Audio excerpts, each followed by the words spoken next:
Good morning and welcome to the Update program. It's Saturday, so it's time to update our family, our radio listening family. And this morning I have in studio with me a few guests. I have Christan D'Angelo Jefferies, Meg Boegllin, who's an RN at Hoag and a mother of a daughter with VEDS. And I have Lisa Jefferies, who is Christian's mother, in here with me. We're going to talk about the journey of Marfan Syndrome that Christian has been on and that Meg is intricately a part of, as well as being associated with it herself. But February is Marfan Awareness Month. And if you're not familiar with Marfan Syndrome, Marfan was named after a French pediatrician, Antoine Marfan, in 1896. Now, the Marfan Foundation is the website there is marfan.org. Mm-hmm. And I understand that just celebrated its 40th year last year as a foundation. Mm-hmm. So that's pretty significant. But welcome this morning, guys. Thank you. Thank you so much for having us. Yeah, it's great to have you here. Christian, I've known you for a number of years, yes, as well as your mom. Yeah. And this is fun. This is exciting. It's Awareness Month for Marfan Syndrome, and it's a big month.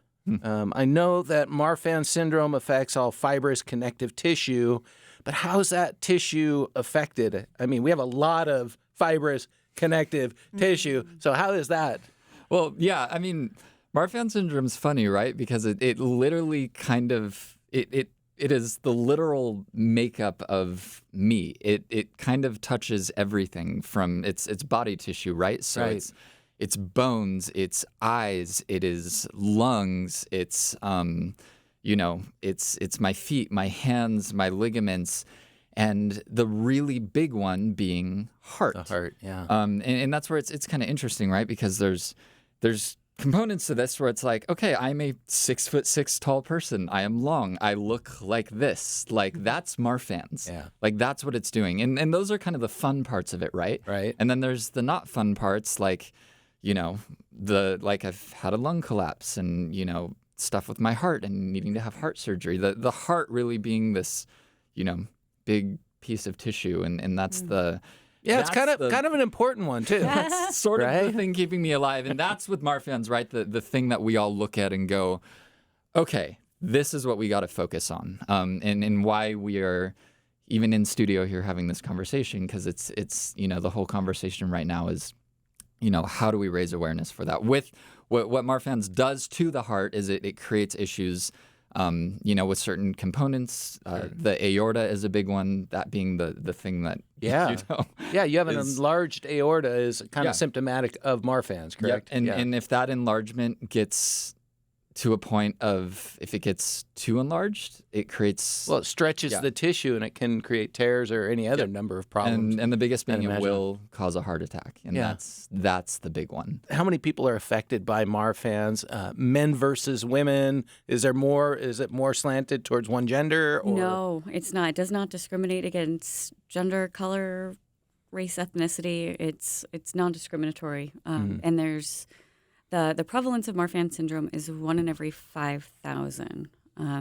So it's rare, but it's actually one of the more common connective tissue disorders. Okay. So what Christian was saying is the part of Marfan is not just about the heart. It's really, I guess to put it in general terms, connective tissue in our body is like glue that holds things together. Yeah, I love that. And so if we have faulty glue that holds things together, then things are longer, looser, stretchier.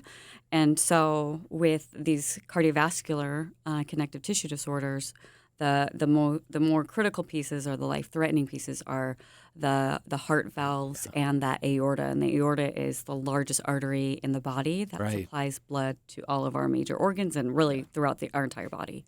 So if you have a tear or a stretching of that artery, it could be catastrophic. And and I was reading about the mitral valve prolapse. I mean, if you stretch that area, the valve might not stretch with it, right? Right, or the valve does stretch with it, and then it causes the heart to work harder because it's compensating for what the valve isn't able to do. Okay. And so the heart compensating for that then puts pressure on the whole vascular system. The whole vascular system. I would imagine, yeah. Yeah. So Wow. it's very complicated, and the body does lots of quirky things to compensate for one thing that doesn't work. And Christian has kind of experienced it all. At least the top hitters as far as the heart, the neurological components, the lung components, and so it's not just the heart, even though the heart is obviously a big deal. Lisa, tell us about the treatments for Christian. Just go over like the major things that you've seen. All right. So since he was diagnosed at 5, and he was instantly catapulted into a gamut of different procedures and tests to keep him monitored and healthy and staying together, and starting with echocardiograms. So that's, basically an ultrasound of his chest. Yeah. He has those. He was having those once a year, twice a year in the beginning, and it was measuring the diameter of the aorta. So left to right, stretching this direction. They watch it, and they take a full family history. So echocardiograms, let's see, he's had that. Then he's had 2 collapsed lungs, 2010 and 2013, and was admitted to the hospital for each of those. And they go in and they do a procedure, I believe it's called a pleurodesis, is that what it's called? And I liken it to putting a McDonald's straw in the side of his chest, a big tube, and they refill those lungs and blow it up, and they patch you Use up. a bicycle pump? Yeah. Kind of, sort of. Basically, right. So it happened on the left side in 2010 and then the right side in 2013, and they told me he's good to go. And then as he got older, he's 27 now, so in 2020, we were kind of monitoring and watching the heart, the diameter, is that dilation? Dilation. He was getting into a dangerous zone. It's about it's centimeters. So like 4.2 centimeters to 5 centimeters or more is kind of the danger zone. And they tell you if that growth is half a centimeter or more a year, you need to start thinking about surgery, because that stretchiness and that connective tissue is really weak. Yeah. He was getting pretty close, so we chose to electively schedule surgery rather than an emergent situation. I mean, you've been through these procedures I carry around this big notebook right here. Yeah. And a lot of people laugh because I'm not digital. Yeah. But anything and everything that happens, everything we go to, drive through, have done, I just write it down, or I put it in my iPhone and then I write it down. And it literally starts on August 14th, 2000. Yeah. And I try to count the blessings in it rather than look at the negative side. Yeah. Because you can choose that fork in the road. You can go one way or the other. And there are days where I crash and burn and I cry. And I say, why me? Yeah. But then I turn it around and I say, why not me? Yeah. Why not me, Lord? You're using me. You're using Well, and me for that's some what I reason. wanted to tap into, is I know mother's heart and how close that's drawn you to the Lord. And I know your strength comes from Jesus. Amen. And so we're not asked to walk it alone, right? Nope. And I've had other conversations in this studio with moms going through different things, whether it's autism or cerebral palsy or other things, where a mom's heart, you're a fighter. You've got to fight. You advocate, right? And that's the part of your story that just is so precious to the Lord. Thank you. Yeah. So getting back to this, I want to hear your personal stories. I think we should start with Meg. Meg, because VEDS is a part of your story. Yeah. And I would like you to explain to our listening family what VEDS is. Sure. I actually have VEDS, and VEDS stands for vascular Ehlers-Danlos syndrome. So rewinding, Ehlers-Danlos syndrome is another connective tissue disorder that affects collagen in the body. So collagen's kind of all the rave lately. Yeah. But there's type 3 collagen specifically that is very prevalent in the arteries and veins and organs and some of our larger joints. So it doesn't do the same, or dysfunctions in this gene or this protein or connective tissue. It doesn't do the same as Marfan syndrome, but it does cause weakening in the arteries and veins. So when I was 27 and I was in nursing school, I had an aneurysm in a very random place. It's like right in my neck, in my head area, kind of right inside a salivary gland. Oh, wow. And I had no family history of anything like that before. And an aneurysm is just a split in the vein, right? That's a dissection. Okay. Well, yeah, kind of. Well, so an aneurysm is like a ballooning out of an artery. Okay. So almost like a balloon. So, an aneurysm can actually have like a berry kind of look or shape to it. So it looks like a water balloon that's coming outward, or it can be a dilation of both sides of the yeah. So, okay. So this is my nurse brain kind of getting too technical. Right, but was it noticeable from the outside then? No, Is that how it you wasn't okay. noticeable. Okay. In fact, I really didn't have any symptoms except for the side of my face hurt. Yeah. And so I had gone to an emergency room, and they said, "Oh, well, you've got an infection, and you have a little aneurysm in your salivary gland." And I thought, that's weird. And I was in my cardiac lecture that week going, "Oh, you just read about that. That's funny." And a week went by. I was sent home with pain medication and antibiotics. So I was taking these antibiotics, took all the pain medication, and by the end of the week, it was visible from the outside. I was started to have a little bit of bruising, and because the aneurysm was so close to my ear, I could hear a swooshing. And if I was wearing a hoop earring, and you could see my pulse God. Oh, wow. with my earring. It was really freaky, Yeah. And kind of cool from a nursing student. You're So I like, was wow, what look is at guys, take my pulse. You go look at back my to your earring." lecture and you say, "Hey, teach, look at this." No. So on a Thursday, I was in an OR at a hospital for nursing school and watching a vascular surgery happen. And I had mentioned to the surgeon, "Hey, so I was diagnosed with this aneurysm last week, and now this is happening." And he was like, "Yeah, you should call my office." And by the next day, I had run out of the pain medication. I really didn't feel good. And I was, my nurse boss at the time, I was working for a healthcare company. She was like, "You don't look good. I don't like this at all. Go to the emergency room." So I went back to the doctor. They did a CT scan again and showed that the aneurysm had tripled in size. Wow. And they sent me straight to another hospital that had the services to do a non-invasive surgery. So they actually did aneurysm coils. So they just did a real small incision through my groin, fed a catheter up to where the aneurysm was, up into my head, and actually filled the aneurysm, which was saccular, kind of like the berry type, and filled it with metal coils and basically occluded it so it didn't rupture. Gotcha. So it's about the size of a grape right here, and you can actually see and feel the metal right here. Okay. So I spent one night in the ICU, and the next morning the doctor walked in and said, "Well, you can go home. Oh, by the way, you have another aneurysm in your chest you should have monitored." And it was like, what? I'm 27 years old. I've finished this chapter of, nursing. Yeah. So why do I have this? And very long story short, I was diagnosed with vascular Ehlers-Danlos syndrome basically because I had figured out that that's what I had had. And it took 9 years for me to get the diagnosis. Wow. So I had been nursing, working in all kinds of different specialties in nursing in my career, and finally found a pediatrician, my daughter's pediatrician. At that point, my daughter was 5. Mm-hmm. Yeah, she just turned 5. And I kind of explained my experience and that I suspected that my daughter had something as well, or probably inherited something. And because I'd had the aneurysms, I was obviously concerned. Yeah.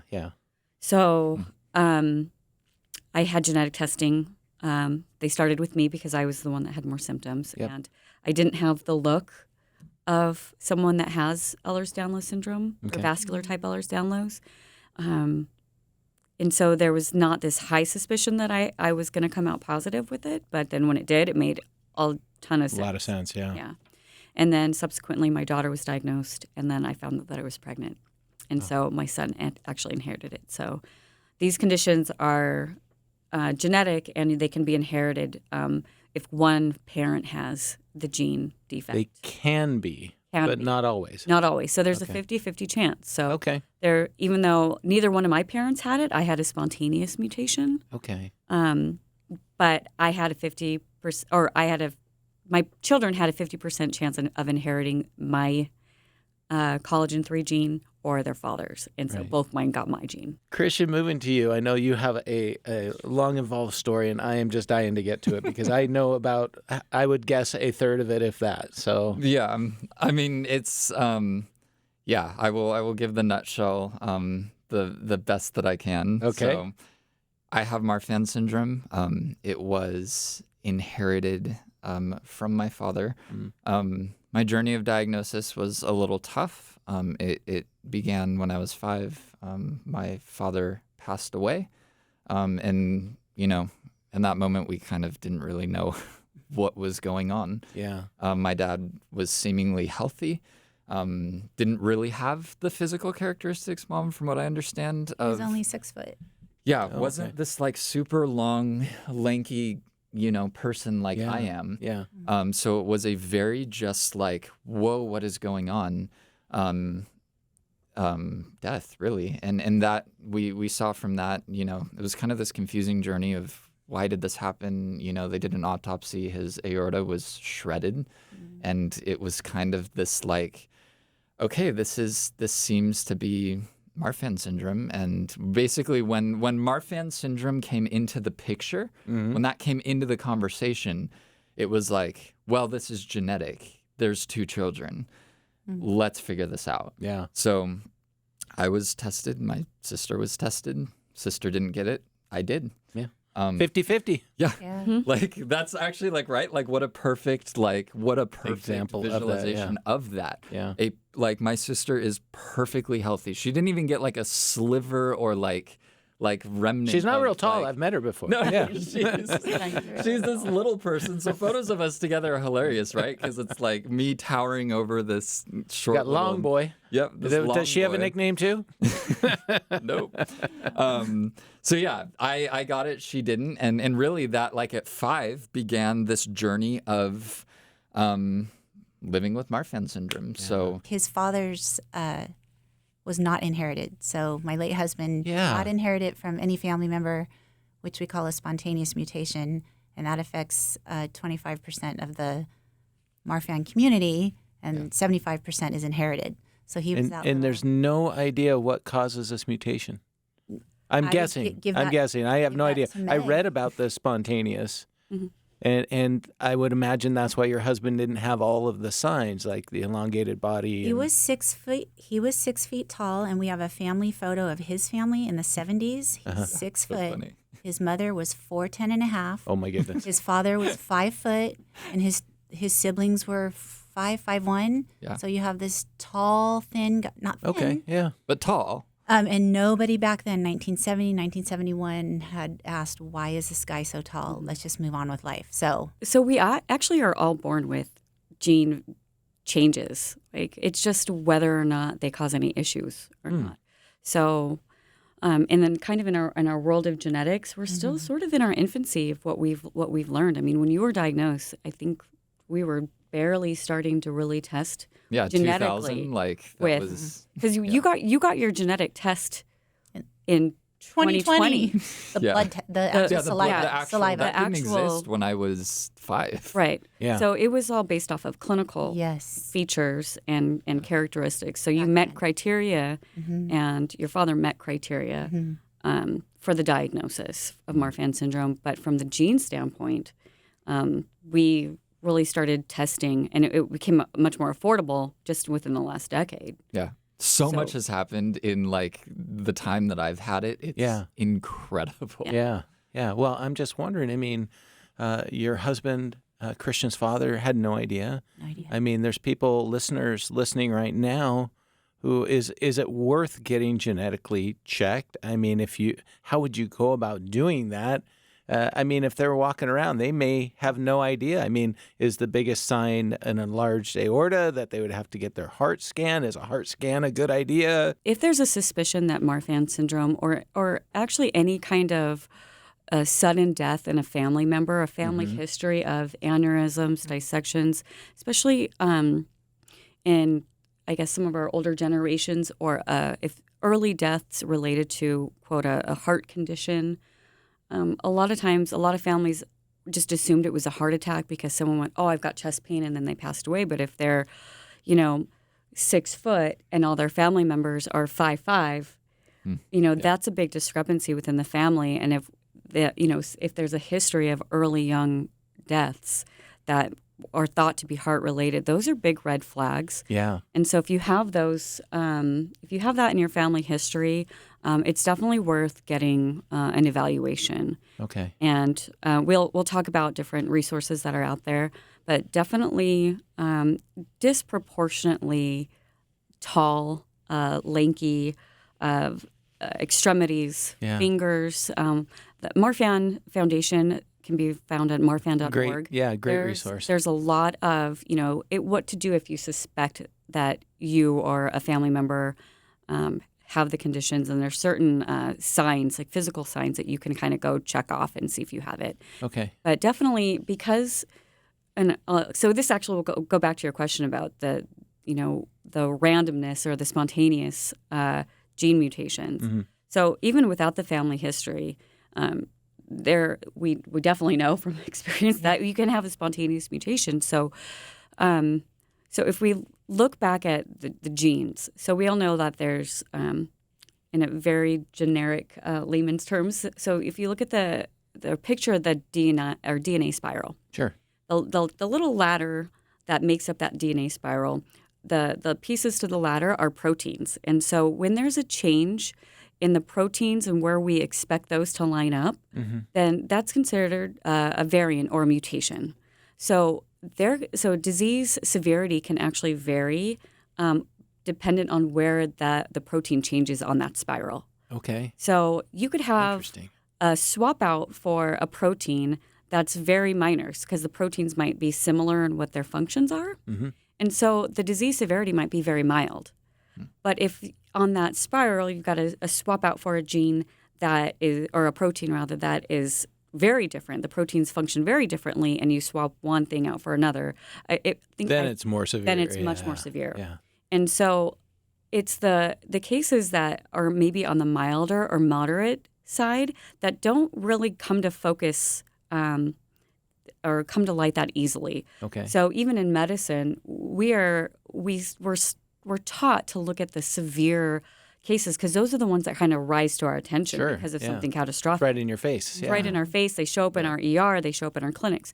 But then there are some that are so mild that it's not that easy to tell based off what the literature and all the information that we have. Okay. So that's why not having the family history doesn't necessarily mean that it's not there. Yeah. And not having every single characteristic doesn't mean it's not there. And unfortunately, that doesn't mean that it's not life-threatening. Right. So if there's a suspicion, then by all means, go get your evaluation. And it sounds like the prudent course would be, if you're listening to this interview and these are ringing any bells are going off in your head, go to marfan.org, check it out, look into it, see if any of these characteristics, right? We're not trying to raise up hypochondriacs here, but it's worth checking out. Absolutely. Especially if there's a history of heart disease, and we know heart disease can come in so many forms. Mm-hmm. But hey, check one off the list, hopefully, right? If there is heart disease in your family, nope, it's not Marfan's because I went and checked. Yeah, exactly. Or if it is, what measures do I take next? And that's kind of what I want to talk about. That's the importance of awareness, right? That's what we're trying to do, is just keep raising awareness. But how do this disorder and VEDS, how do they affect everyday life? Like what kind of treatments or what changes need to be made in lifestyle? These are tough because they're invisible diseases. Mm-hmm. And you would look at Meg and I and not even really think twice and just be like, oh, you're just normal human beings. And but with that, like, you also have to remember, like, there's stuff going on under the hood. And for the most part with me, I've really had to just be a lot more careful in my day-to-day, really even leading up to and post-surgery, because the whole thing with me, at least, is keeping strain off of the aorta. Sure. Before I was operated on, very scary. Yeah. Because I was just, every day was kind of just like, it's what's going to happen. So it's like, no heavy physical activity. Just keeping very calm, not doing anything that'll even just not lifting heavy weights. Not lifting heavy weights, even just running, no. But also not hey, stay in bed all day and don't do anything. Yeah. And be a slob. So yeah, so just kind of for me this mindfulness of just being a lot more careful while also making sure I'm regularly getting imaging and was watching that dilation of the aorta. So, post surgery, I kind of have less of that fear of, oh, my aorta is just going to blow at any time. But with that, I still need to be very careful. And Marfan's too being a connective tissue disease, I have other things happening. Yeah. You described head to toe. You were like, my eyes, my legs, my... Yeah.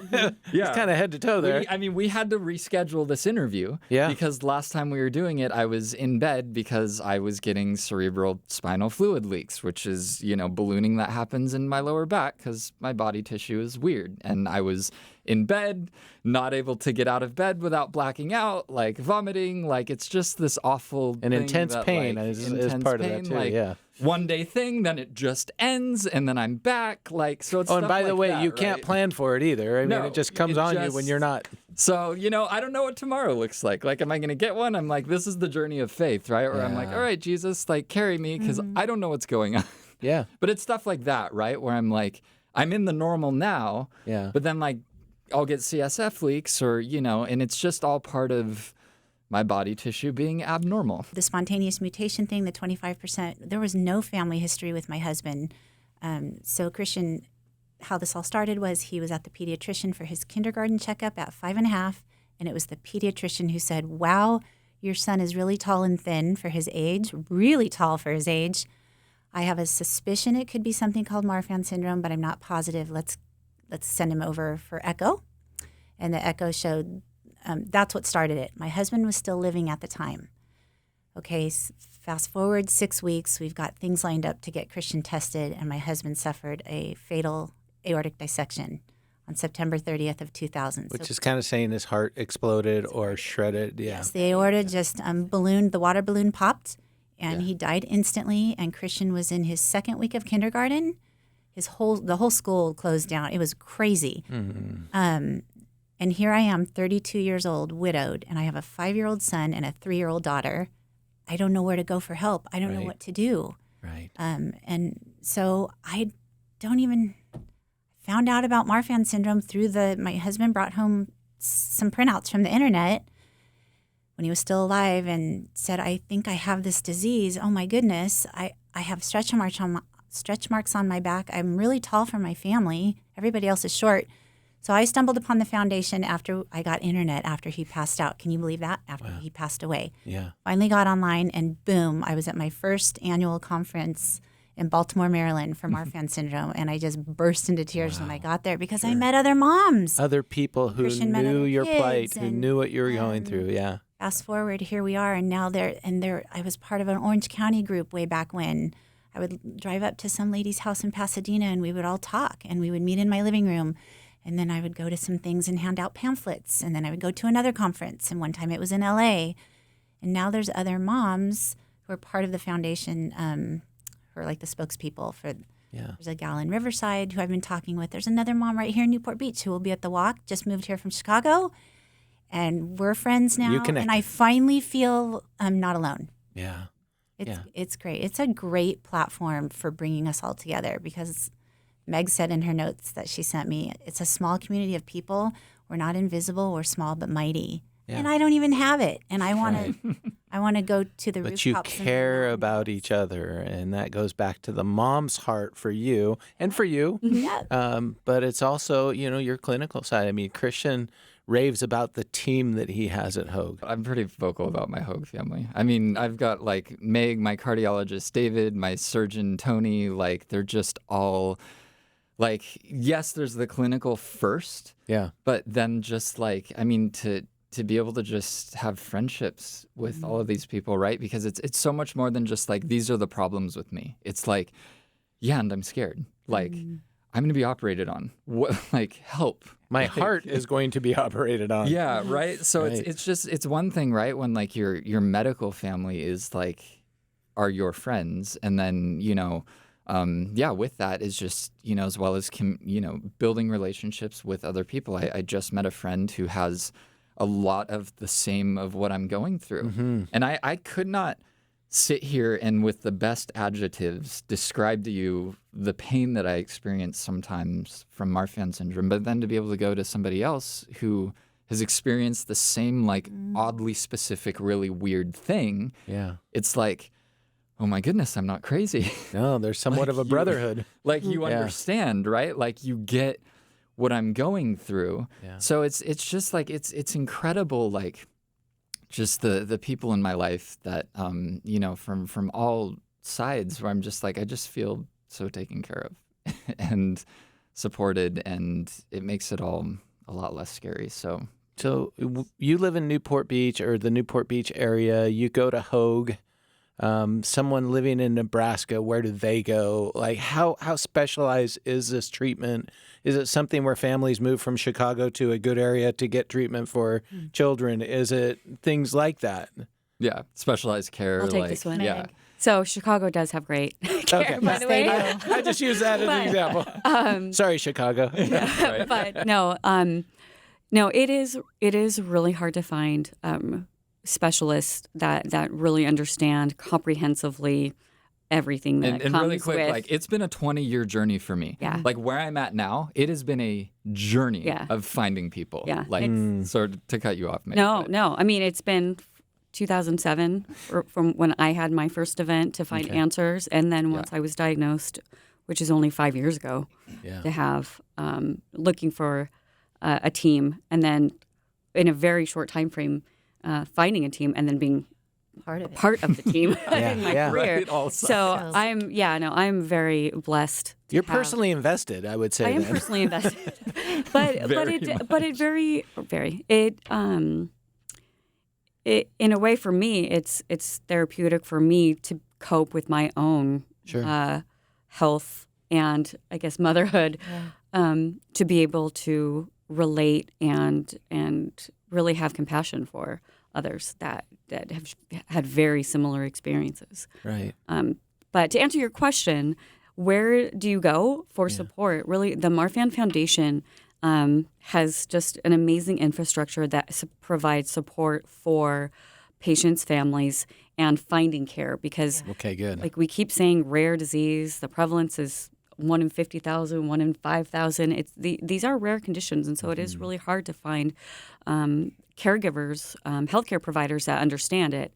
And so the Marfan Foundation has an institutional directory. Okay. And so wherever you are in the country, you can find, if you go to their website, it says Find Care, and there's an institutional directory that will give you the specialists in your area. Yeah, and I imagine there's more resources on there, too. I mean, I talked about the teen game nights and the community builders, right? But there's more resources. Yeah, and I want to give a really quick shout out to Hogue's Heart and Valve Institute. They've really narrowed in on focusing on, the fact that, again, that I can go to this center and have so many professionals that understand this weird, small, 1 in 5,000 thing is incredible. And that's where I'm just it's just been so incredible having an actual, a full dedicated center to, these types of diseases, Marfan's included. Yeah. And that's what's great about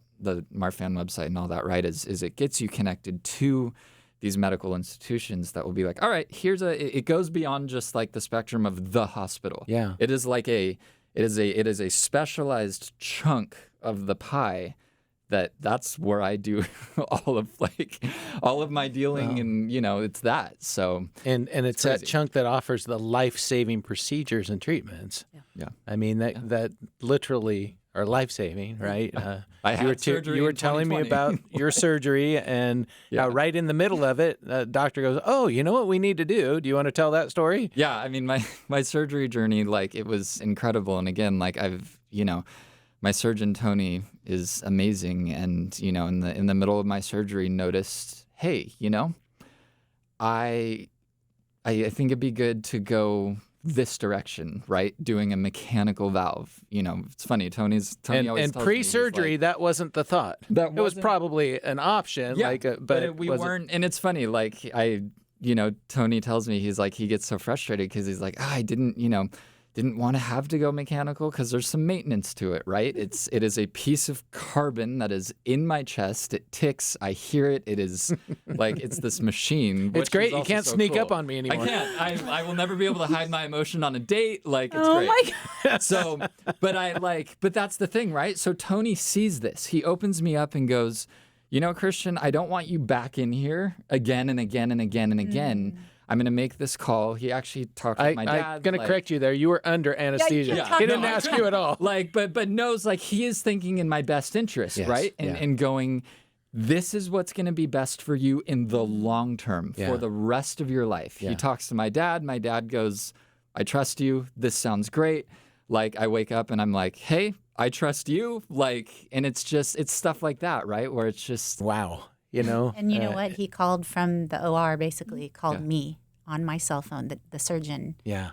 Said, I'm sorry it's taking so long, but your kid's being a pain in the rear right now. And he said, this is what we're doing. I don't want you to be scared, Mom. I mean, who does that? Yeah. And then Meg's she is part of that team. Okay. She is it. And that's why I love Meg. And that's why she's here. And look, she came here with you today. Yeah. This is awesome. All right. A couple more other questions. I want to know life expectancy. I mean, is it altered? With Marfan syndrome, the life expectancy is the same as the general population when it's diagnosed. Yeah. So because we have the surgical techniques and we're able to kind of anticipate the danger zone, we can do preventative surgery to prevent that aorta from tearing. Which is highly recommended. I mean, that's what saves lives. Yeah, that's what saves lives. But and its survivability drastically changes when it's a planned procedure, not after the fact. So after there's a tear. So we definitely want to diagnose early and monitor routinely. And that's part of what we do in our program is we just, we basically keep our measurements of the aorta and check the heart function and check all things else, connective tissue, your feet, your eyes, your back, chronic pain, make sure all those other things are covered too. I would like to say I have a normal life. I am not, Christian, nothing about you is normal. I know, right? But I'm able to sit here, Mark, right? And we can sit here in the studio and I can not have this fear of passing away early. Right. Because it's been taken care of. Yeah. And that's where I love what you say, right? Where it's diagnosed, there's no life expectancy difference. Yeah. And that's the beauty of it. Diagnosed and treated. And treated. Managed. And managed. There you go. That's a better term. Diagnosed and managed. Christian, how old was your dad when he passed away? I don't think we had covered that. I'm just curious. 40? 40. Yeah. 40 years old. 40. Yeah. Yeah. I'm that's going to be 13, 14 more years for me until I'm that. It's just. And that valve is going to last forever. Yep. That's. The upside of a mechanical. I will outlive you all. Yeah. So. Are there any notable public figures that have Marfans? I mean, who might we know and see? Lurch, maybe from the Addams Family, or my favorite, Jonathan Larson. Tick, Tick, Boom, if you've heard of that, was a biopic film that actually just came out this year. It was a beautiful just reflection of his story. But he was the guy who wrote the Broadway show Rent. Oh. And he had just, I look up to him as a creative. He was just this incredible creative mind. And unfortunately with him, he went undiagnosed. And actually, I think the day before Rent was opening, he passed away. So he didn't even get to see from an aortic dissection. From aortic dissection, he didn't even get to see his show. But again, right? So you have these stories of these figures who have he was 36. He was 36, who have passed away, but in this way, right? It is this great way to kind of be hey, look at what happened to these people. It could have been prevented. They unfortunately didn't know. Right. And that's what we really want to stress through the awareness is, hey, you need to know. Again, not trying to awaken any hypochondriacs, but just saying if there's a suspicion, please check yourself out. Yeah. And John Larson's story is so sad, but it's so incredible, right? Because he was this artist that went out and created this show that people know about. Yeah. And you watch Tick, Tick, Boom and you hear the line, he passed away from heart complications, and they didn't mention Marfan specifically, but like, how great, right? I can bring someone over. Let's watch Tick, Tick, Boom. Hey, this guy has what I have. Like, and it just like, it's great to just start conversation and get that ball rolling. Absolutely. And I think one thing to my colleagues out there in healthcare, because it's rare, doesn't mean that we don't see it. Yeah. Like, we see these patients all the time, Sure. especially in our emergency room. Yeah. And so the awareness is not just for the general public, it's really for our healthcare providers as well, because like we were having the discussion earlier, a lot of times we expect to see the heart attacks come in with chest pain. Yeah. We don't expect a young person with chest pain to be having a heart attack. So a lot of times these symptoms are dismissed.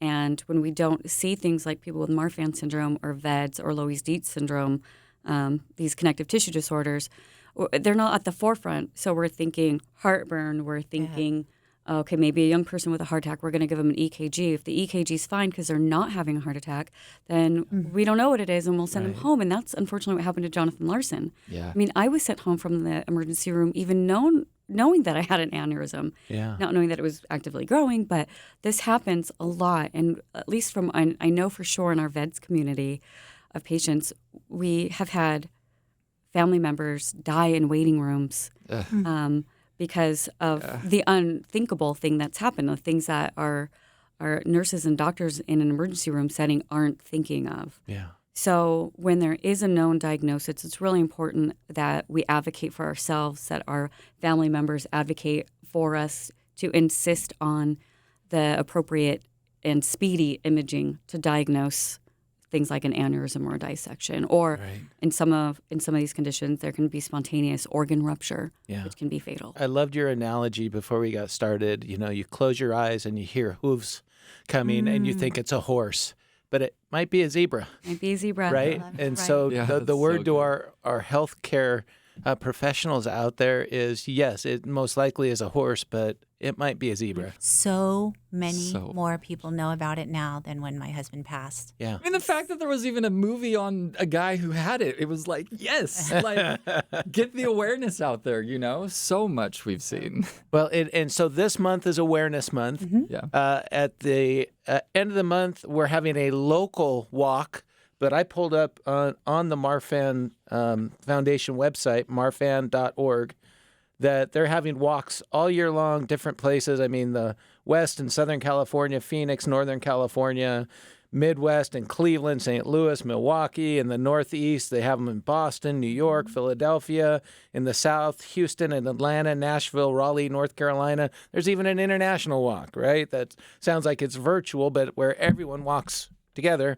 And so the walk that's coming up on the 26th of February, it's local in Orange County. It's local to where we are right now. The walk is February 26th from noon to 3 p.m. at Tewinkle Park in Costa Mesa. So it's right next to the Orange County Fairgrounds. It's the Southern California.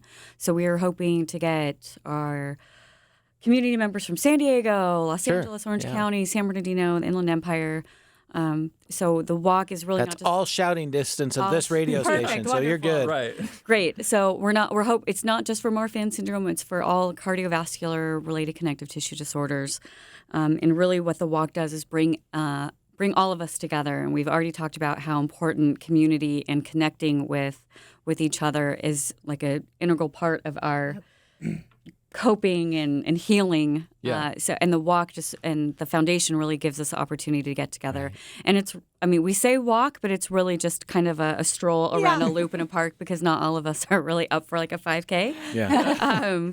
But it's a family. It's a very nice park. It is a very nice park. Lots of ducks. There's lots of. So we're on the non-duck side where the playground is. So it's very family friendly. Yeah. Lots of activities for kids.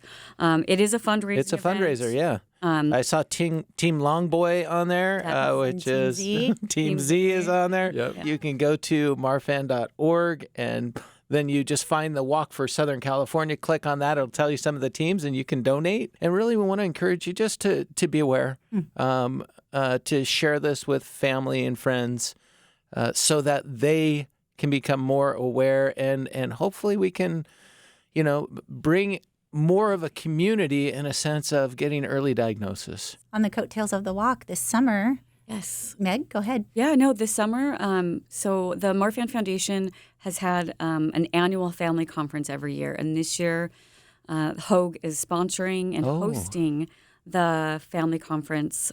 So it's going to be the week after the 4th of July weekend. So it'll actually be a Fashion Island, Newport Beach, the Marfan Annual Family Conference. So it's going to be so much fun. So really, and am I right in saying that this is the same conference you went to years ago, and they have them all over the country? That's where the first thing she ever walked into was this conference.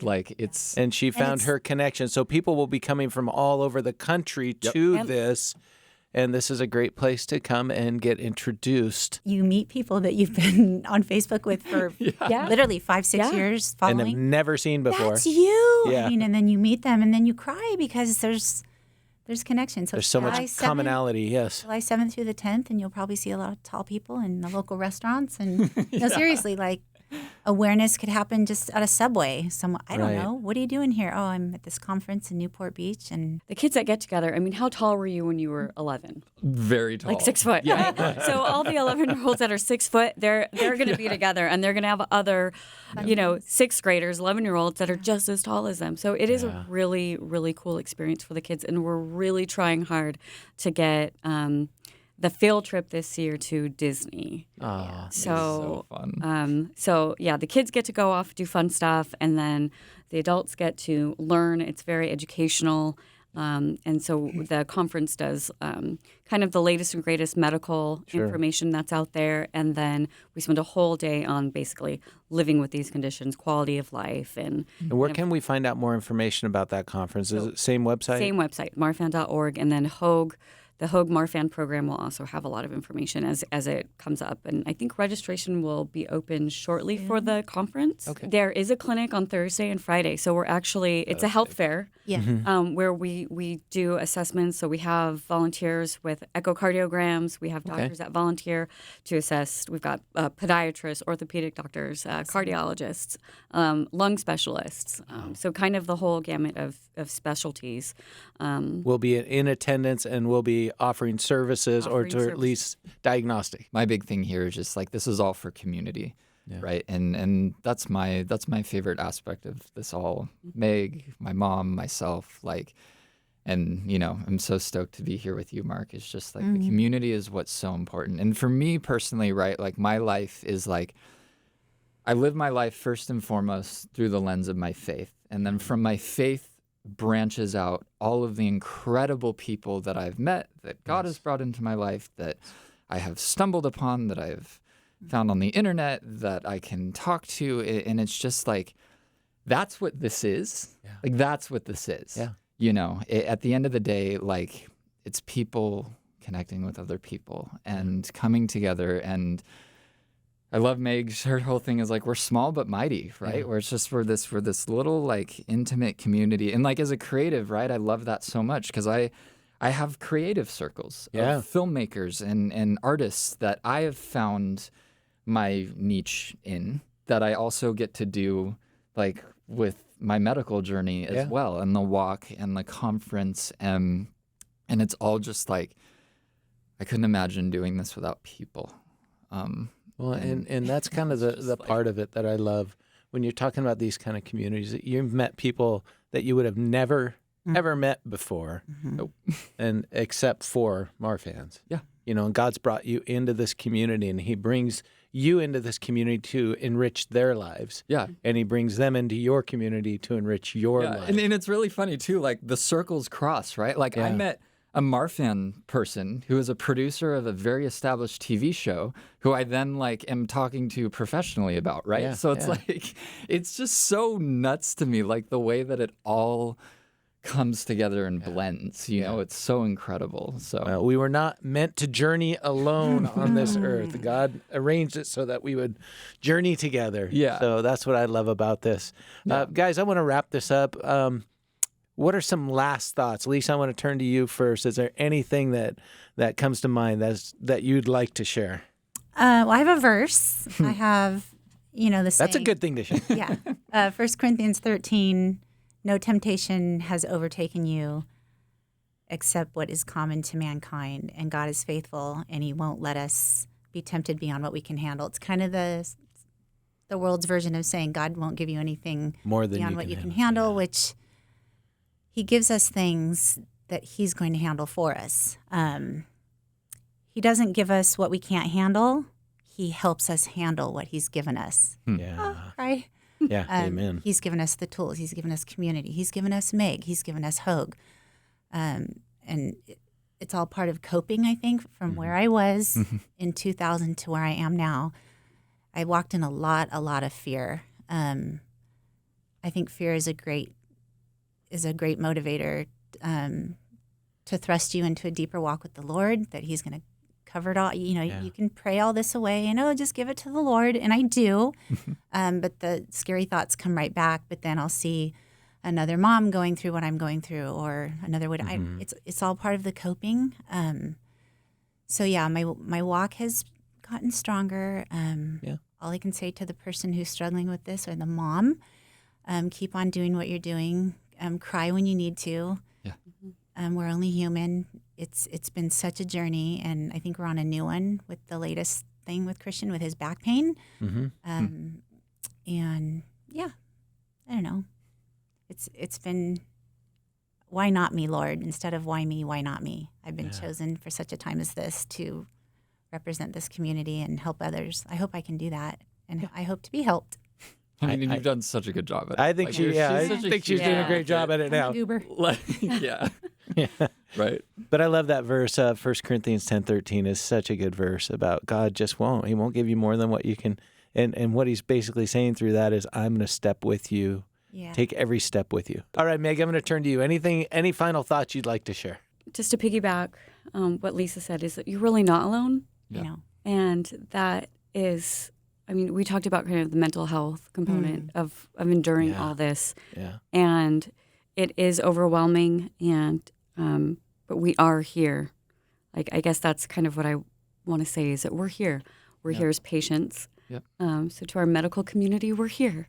See us, take care of us. Yeah. And to the mom that's struggling, to the young boy or girl that's struggling with feeling like you stand out, like you're not alone. And we are here for you. We have resources, and we're here just to talk you through your struggles and cry with you and pray with you and just be there for you. So, and I'm very honored to be a part of your team and your family and your friend.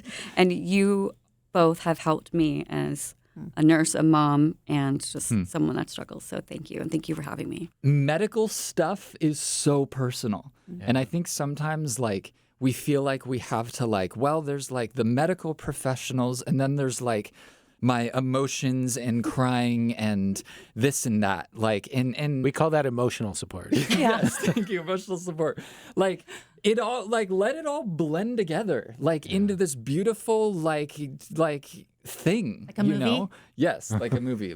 It's everything's all, like a movie to him. I know. Right? It's all part of this journey of life here, really. And don't be afraid to, talk about being scared, and don't be afraid to be wow, this diagnosis freaked me out. What do I do? Do I cry a little bit? It's okay to just have those dialogues with the people around you, with medical professionals, because it's a scary thing. It's a scary thing. But again, and that's where I cannot stress, find your people. Yeah. And do the research, go to your walks, go to your conferences, doing life with other people has single-handedly been the biggest thing. And I do want to touch briefly on mental health. I think this is something that, tends to be a little bit taboo sometimes. I've been on an incredible journey with a therapist, and just being able to unload and be like, this is what I'm feeling. And what's nice about that too is it's like, I know a lot of people down here. Sometimes it's nice to kind of talk with somebody who is outside of my world and just sort of be like, hey, this is what I'm going through. Like, I carry a lot on my shoulders as a person with a serious condition. Yeah. So I guess what I'm trying to get at here, right, is like, it's okay to feel. It's okay to be. It's okay to be kind of a mess sometimes. We're all here for you, you know, and we're here doing life with other people. And there's incredible organizations like the Marfan Foundation, Hogue, the VEDS movement, all that, like where it's like your people are there. But sometimes you have to kind of take that uncomfortable step, right? And I'm an introvert, so I don't do this naturally, is you have to kind of go open that door sometimes and walk through it. And we encourage you to do so. And Yes. you're encouraged to do so. So absolutely. Yeah. Well, you guys, thank you so much for coming in this morning and joining us for the update program. I'm your host, Mark Shaffer. Just grateful that we can get this word of awareness out to our listening family for KWAVE and KSDW, and hope that this helps. We hope this helps a lot, and we encourage you to come out and check out the Walk for Victory on February 26th. At Tewinkle Park at noon. Come check that out. Check out marfan.org. That's MARFAN.org for more resources and more information. Thank you guys so much for being here. God bless. Thank you. Thank you, Mark.